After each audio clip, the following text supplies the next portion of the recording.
العظیم۔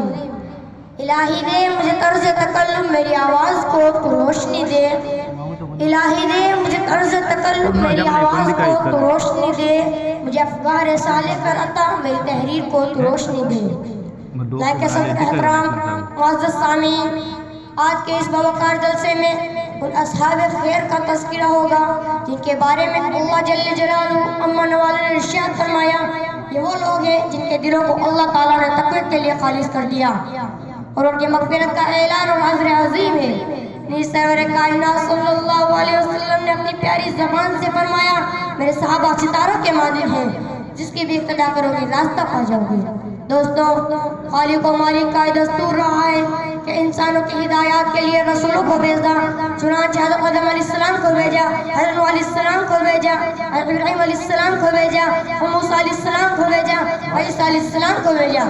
آخر میں شہنشاہ بطحہ، تاجدار مدینہ، سرور کائنات، خاتم الانبیاء محمد رسول اللہ صلی اللہ علیہ وسلم کو بھیجا۔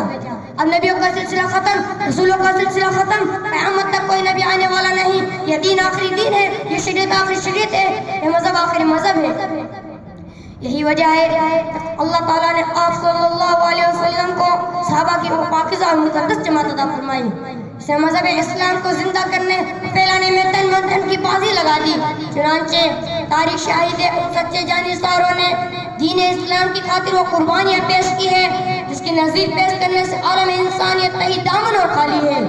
یہی وہ صحابہ ہیں جنہوں نے حکم خداوندی اور پیغام محمدی کو عام کرنے کے لیے گردنیں کٹوا دی، عورتوں کو بیوہ اور بچوں کو یتیم کر دیا۔ دوستو، صحابہ پاک باز ہیں، ان کے قلوب اور تقویٰ طہارت سے لبریز ہیں۔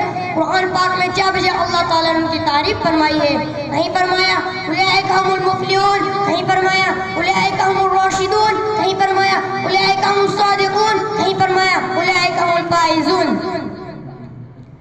ملت اسلامیہ کے جیالوں، صحابہ واجب الاحترام ہیں، ان کے قلوب اور تقویٰ طہارت سے لبریز ہیں۔ قرآن پاک ملت اسلامیہ کے جیالوں، صحابہ واجب الاحترام ہیں، ان کا تذکرہ اچھائی کے ساتھ کرنا لازم و ضروری ہے۔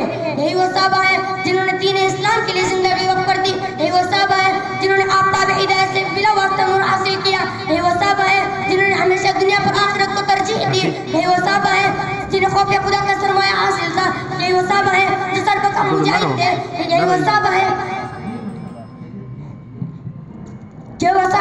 جو سر پر کم مجاہد تھے، یہ وہ صحابہ ہیں جنہوں نے نئی نویلی دھنوں کو چھوڑ کر صدائے جہاد کو لبیک کہا، یہ وہ صحابہ ہیں جن کی لاش کو فرشتوں نے غسل دیا، یہ وہ صحابہ ہیں جو موت سے نہیں بلکہ موت ان سے ڈرتی تھی، یہ وہ صحابہ ہیں جن کو سمندروں نے راستہ دیا، یہ وہ صحابہ ہیں جن کو شیر نے سواری دی۔ یہی وجہ ہے کہ دربار رسالے سے ان کو اصحابی کا نجوم کا مزدہ ملا۔ قرآن نے ان کی تعریف کی، اللہ نے ان کی تعریف کی، رسول نے ان کی تعریف کی۔ دستو دست ہے دریا بھی نہ چھوڑے ہم نے، دستو دست ہے دریا بھی نہ چھوڑے ہم نے، بحر ظلمات کے دوڑا دیے گھوڑے ہم نے۔